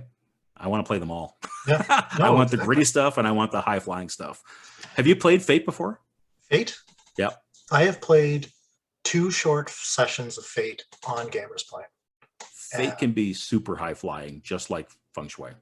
Actually, I ran Fate. I ran Star Wars. Come to think of it. We went to a con, my wife and I and our best friends. And so the con was in another city. So we got a hotel rooms and went to the con. It was a couple days. Yeah. And then on Saturday night, they have this banquet, right? And so are we going to go to the banquet? No. We're going to game. We're going to stay home. We're off book gaming. Our room, and we're going to play. We're going to game, right? I'm like, well, let's use Fate Accelerated, and we'll play Star Wars. And so I ran this Fate game, and it was awesome. It was a lot of fun. And at the end of it, I think the Hutts had acquired a Star Destroyer, so that seemed universe changing. But yep, it all made sense, and everybody loved it. So yeah, it really supports that same sort of seat of your pants, super high flying action. And that game has mechanics, of course, for if you're really descriptive about stuff and make a roll, you actually create advantages in the game that are mechanical, right? Yeah. So yeah, good stuff. Yeah. So do you buy a lot of games, physical or PDF? When I was in that phase, when I was doing all play-by-post, so from like 95 to 2019, as soon as I could be almost all digital, I was. So I think it was around 2010 that the drive-through RPG and all that sort of stuff really came on strong, right? I was buying only digital forever. Like you, I suspect I own hundreds of games, right? Like more games than I will ever read, let alone play. Yeah. And more recently, as the ability for small presses to print, because when you get right down to it, I'm really a small press and indie lover of RPGs, right? I don't go in for a lot of the large press stuff, but with the ability for them to now do high quality prints and offset printing, I have a growing library. I buy books all the time. I have tons of the Free League books are gorgeous. A lot of the OSR books are gorgeous. So I do have a big physical collection that's unfortunately growing. Yeah. I ordered the Forbidden Lands box set when it was on sale over the winter, and yeah, it's just lovely. Yeah, they really are. Yeah. Do you have the Vaesen hardcover? No. Gorgeous book. That one I bought in PDF. Yeah. I would recommend. I mean, whether it's Alien, Tales from the Loop, Vaesen, those books are all works of art when it comes to the construction of them. They're nice books. Alien's on sale right now. I'm waffling on whether I order it. Shipping from Sweden is tricky to Canada because our customs agents are just goofy. So sometimes they'll and this happened when I ordered Forbidden Lands. If they touch the package and they have to open it, maybe to figure out what's inside because it isn't labeled properly, there's a $60 charge. Right? Oh, that is tricky. So suddenly this book that you got heavily discounted from the publisher costs you way more than if I just ordered it from Amazon. Way more. So yeah. Alien is one of those books, though, that as soon as I heard that they're doing a game and I saw the cover, I'm like, this is going to be gorgeous. Maybe I should just take the risk. Another callback to something we talked about before. You know how they take the Mutant Year Zero engine and they tweak it from game to game, and they tweak it pretty heavily sometimes. Yeah. Like the new Twilight 2000 game is quite different than what we're playing in Tales from the Loop. It's a perfect example of Alien's super cool, and it really is geared a little bit better for the table. We're playing it on Gamers Playing right now, and if you take damage, you have to make an armor roll. So every time somebody takes damage, it's an extra roll. There's another transaction you have to make, and that's not in a lot of the other games, right? I don't know though. That their books are they are a company that's on their game right now, as far as I'm concerned. I'm going to buy virtually anything they put out. Yeah. Simba Room as well. I think you said you ran Simba Room, didn't you? Yeah, a couple times. Yeah, that game, that's like my favorite dark fantasy setting. It's by far. I'm not a big fan of the system itself. Yeah, that's right. We talked about that briefly. That's right. But the setting is just perfect. It's exactly what I want from dark fantasy. Exactly. It is amazing. Yeah. Yeah. Yeah. I'll keep an eye out if you run it again. Hint, hint. I'm suddenly reminded of a guy I played with in the 90s, and he was a collector of RPGs. He had like this giant bookshelf with all kinds of different games. And so once a week, me and a friend would get together and we'd sit down with Dave, and he's like, today we're going to play Jovian Chronicles, or today we're going to play Usagi Yojimbo. Mm-hmm. Today, and so we just do a one shot, and every time it was something different. And so he was like, he then is like me now, I think. You wanted to play everything. Connoisseur. Yeah, and he found a couple players that were totally willing to go anywhere he wanted. So that's a rare thing. That's a beautiful thing, right? People are willing to try anything. Yeah, I struggle because whenever it's either going to be the local group that I belong to here in Colorado, they have about twice a year they do virtual conventions, and they're like, "What are you going to run, Harrigan?" And I'm like, "Here's a list of 20 games. What should I run?" I've always got like, and I'm sure you're worse or the same. There's always like 20 games that are top of mind that I want to run, and then there's another 50 games that are not top of mind that I still want to run. Yeah, it's just it's a embarrassment of riches, you know. Yeah, too much good stuff out there. Yeah. Yeah, we have local cons as well. I mean, Calgary's a big city. And, yeah.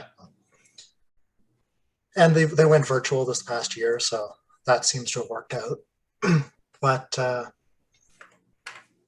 so do you play a lot live tabletop games, either virtually or in person, as well as all the play-by-post stuff? I did. I probably have 3 live troops, and but we just haven't met in this last year. For obvious reasons. Yeah. And my wife and I were talking about our long-term group who we've been playing with since my 15-year-old daughter was a baby. We just haven't seen them in a year, right? And it's very strange because it used to be every 2 weeks for like the last 15 years.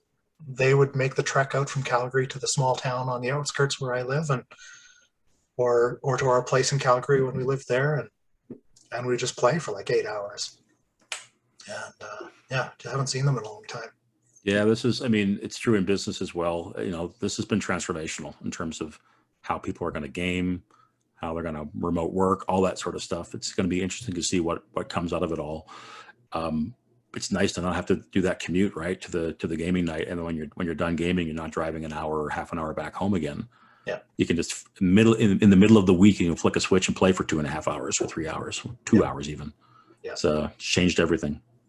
Yeah, and our other friends we've been playing with for a long time. This is where we went to the con together and played Star Wars.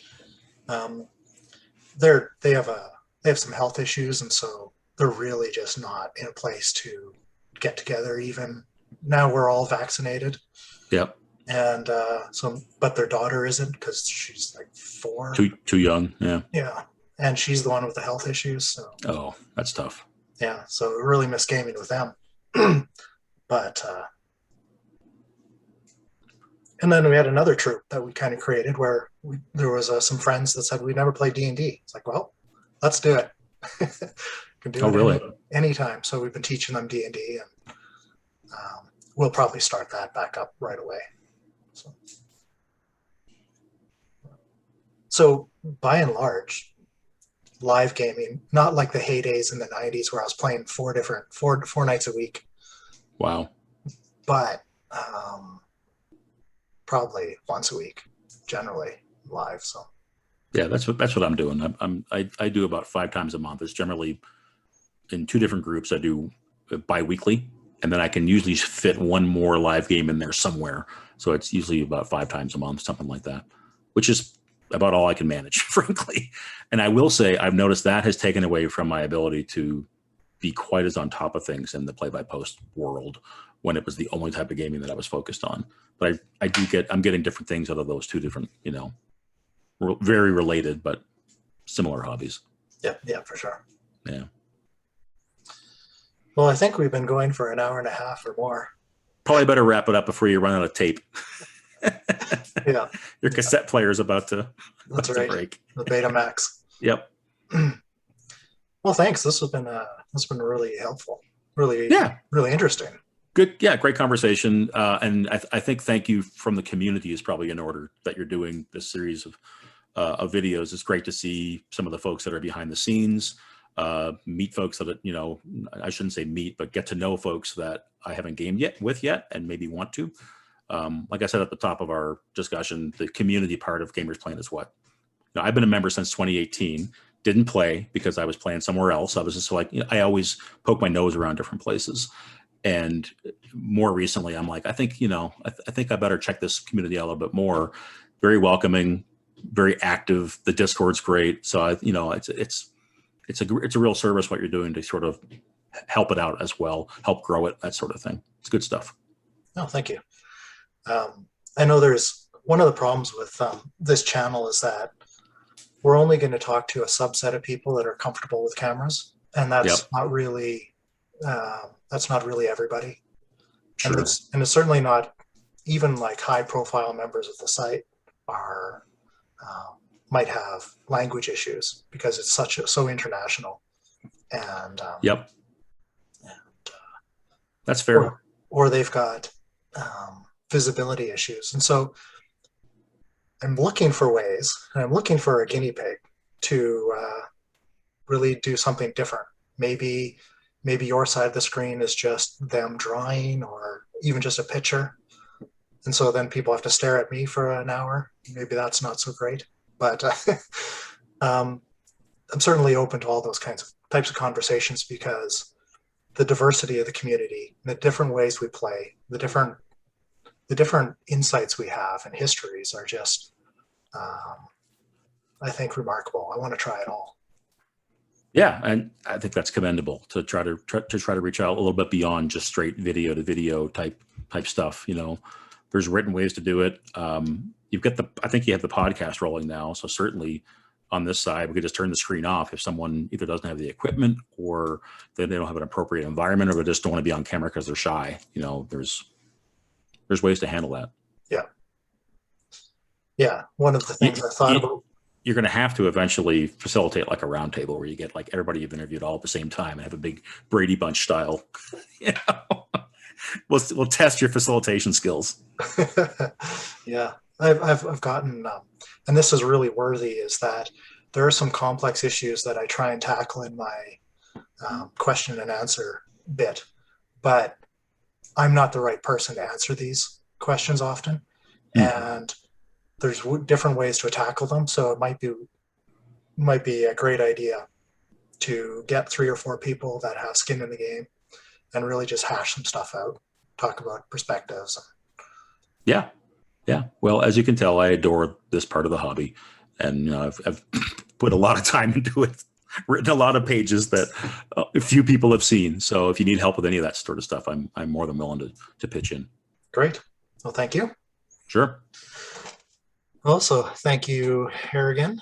This is for joining me on Gamers Explain. This is Qralloq, and we'll say goodbye for now, but we're in games together, so we'll talk offline. Absolutely. All right. Thank you. Bye-bye.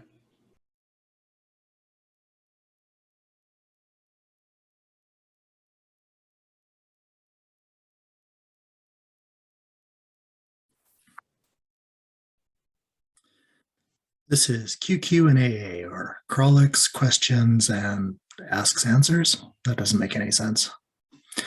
Today's question comes from user Harrigan, who asks, to split or not to split the party? That is the question. Now, this is an ancient question. There's in fact memes about D&D, like never split the party. And there's good reason for that in some games. If the players are likely to have their characters run across dangerous obstacles, then they're going to need the full resources of the party in order to overcome those obstacles. And that's very true of some games that are, based largely on balanced encounters and that sort of thing. Dungeons and Dragons being one of them. However, not all games are like that, and not all encounters are like that. And so, let's start with defining what is splitting the party. So first of all, if you have a party of 2 or more people, and some of those individuals move into different scenes or different rooms where they cannot interact with each other easily, then they have been split. For example, it could be at a very large ball put on by the local monarch, and half the party go to one end of the room and the other half go to the other, and they can't really see each other because of the big crowd and there's a lot of noise. So anything that happens to them is going to be largely on their own for some period of time. So why might you do that? Well, oftentimes players will want to have their characters split up in order to make faster work of investigation scenes. For example, you go check that side, I'll go check this side. And so it just sometimes makes a lot of sense, which is why players always do that. And again, in some games, that can be fairly detrimental to their health and survival. Now, when you split a party, in the meta space, that is the way we game, if you're at a live table, then sometimes the GM will take players and move to a different room, and they'll run their scene there, and then the GM returns and maybe leaves the first group in the first room, and it comes back and runs a separate encounter for the other group. That's important when player knowledge needs to be kept separate, when there's secrets between the players and the player characters. However, you could just do it at the table, and you could have, I do this all the time running vampires, that I'll just have scenes with a single player and the rest of the players watch, knowing what to keep in their head and what not to. And that also helps them role play later and trying to make the other player uncomfortable about the secrets they've learned. So in a live game, you can do it by physically splitting or just simply, having a narrative directed at one person. The downside of doing that is that for those entire sessions or those entire scenes, a portion, if not a majority of the party, is left twiddling their thumbs. And so maybe they're thoroughly engaged by the amazing role playing that's going on, or maybe they're pulling out their phones and trying to get that next level on Candy Crush. It really depends on the length of the split, which is the next point. How long is the split going to be? You could have a split where the characters leave town, travel to different planes of existence on their own. Or maybe they just, in my initial example, are at opposite ends of a ballroom. The split could last for a few minutes of time or several game sessions. So that length of split is important in how you deal with it. If in a very lengthy split, where the players are likely not going to, just bump into each other again, I'll take a round robin approach and tackle, part of a scene with one player and then let them stew for a little bit and move to another, and keep everybody engaged and try not to leave them sitting for more than, well, not for too long. But even if you do a 15-minute scene with 4 different players, that means somebody's playing 15 minutes once an hour, which is not always what people want to do. In play by post, it's entirely different because you can run the scenes consecutively, concurrently, at the same time even. You can have, so in my vampire game on Gamers Playing, I'll have a post, and I'll have at the very top of the post an underlined section, and I'll list the players. one or two of the players that are in a scene together, and then I'll set them up, give them dialogue, some description, some questions, and I'll do a line break, another underline, another player or two, and then their scene. So the scenes are all show up in a single post. You don't want to risk running too many posts. Then people point at you and snicker. But you could do it in separate posts. But what's important is to make sure that whoever reads, whichever the players reads that post, they know whether or not it applies to them right away. In the case of where players need to be kept apart from each other for the purposes of knowledge and how much you share with each other, you can do these scenes in notes. So a private note addressed to the players involved and only them. And you can reveal the information that way and they can respond the same way. For a very long time apart, you can create a separate thread and you can just have, maybe it's even a backstory. Maybe it's a dream sequence, something like that. But you can put them into separate threads, and using the administrative control panel, you can determine whether or not the other players can also see that thread, or if it's just moved apart for housekeeping, if nothing else. So those are the ways that you can split the party physically in a play-by-post game. You can just have separate posts, a single post with line breaks separating them and each section addressed to each member, or separate threads even. You can do them in notes, or you can do them open so that everybody can read them. And that really just depends on your style of the game. So in conclusion, to split or not to split the party, in a play-by-post game, it's entirely easy to do it concurrently so that nobody is left standing, that nobody is left unincluded while they watch the game unfold for the other players or one other player. It's not something you can do easily in a live game without multiple DMs or, very fast talking and some pointing. But the type of game is also important because the entire meme or trope about not splitting the party is about player character survivability. If you're not going to face encounters where the entire party needs to be present for any hope of success, then splitting the party is entirely feasible. Thank you for joining me for QQ&AA. No, I do not care about your news now. Run away. No, I will not read it. Fine. Okay, some more games were launched. There, are you happy? No? Okay. There is a recent talk about a game mentoring initiative, huh? Some sample games, people join the site, some GMs volunteer, they run the people through the volunteer games, and they teach them how to use the site. There. What? No, they talked about it. There was much wheezing and whining, but no one has stepped up.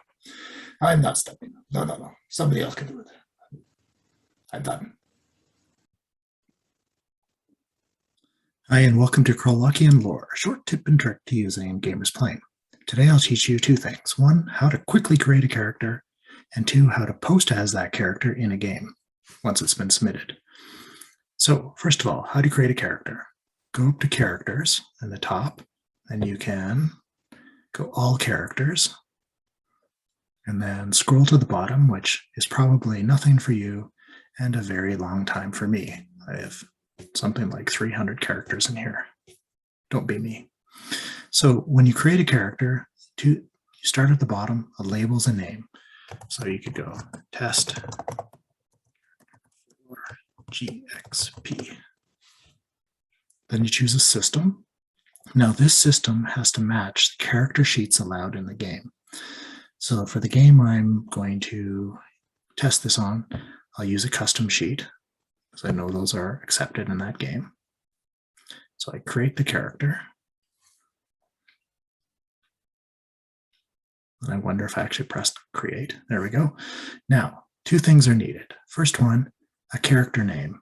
In order to post as the character, this field has to be entered. So I'll put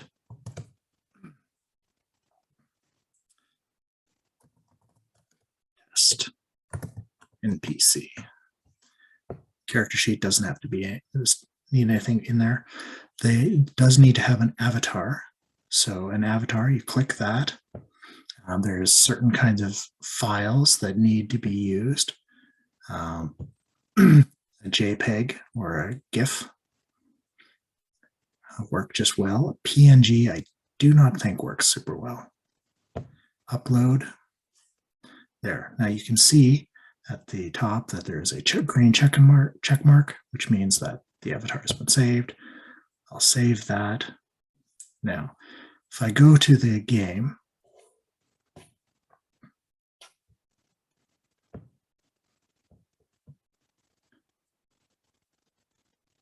okay, so in this game, if I go to game details, now here I can submit a character to the game. Because I'm the GM, this will be easy. If you're not the GM, then submitting a character to the game does require the GM to approve the character. And so it would show up here as approve character. But since I'm the GM, it's automatically approved. Now, if I go into the sheet, I'm going to refresh this page. And that's important so the JavaScript can pick up the characters that are available. Now, when I go through this drop-down list, I can see a test NPC, and I will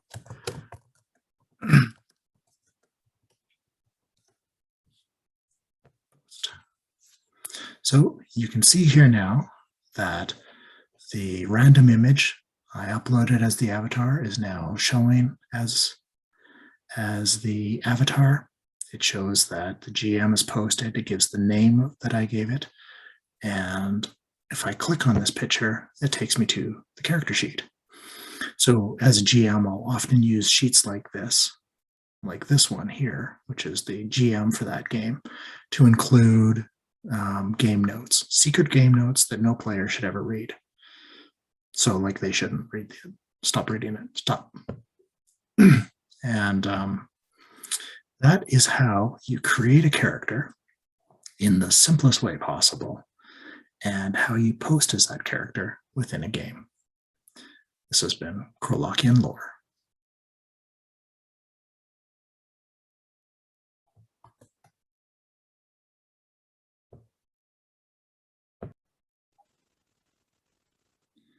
Thank you for joining me for episode 8 of Gamers Explain. I'd like to thank Harrigan for joining me for 2 hours, and though we only recorded 100 minutes of that, it was an excellent discussion, and certainly like to revisit some of those topics with him or others. The theory on how gamers play remotely through play-by-post is of great interest to me, and the ways we can all make that better and operate more efficiently and effectively is certainly worthwhile and pursuing.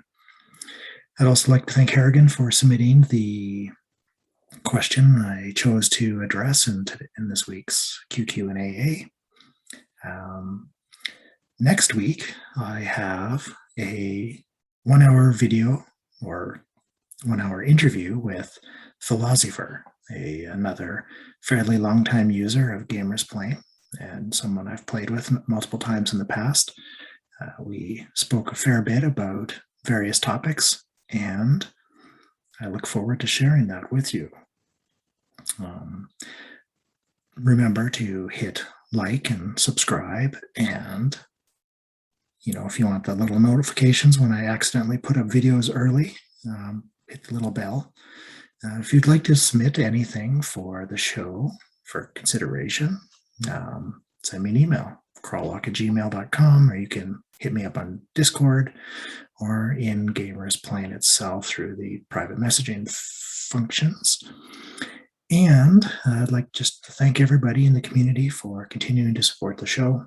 And I look forward to a great deal more of content coming to you each week. I think I've got things set up well into August now, and that content will be made available on a weekly basis.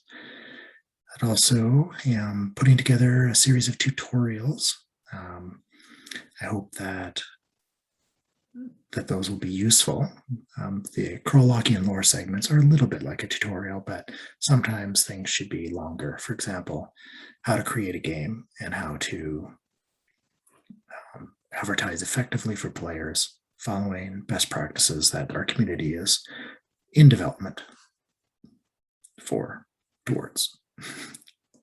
This is Qralloq, and this has been Gamers exPlane.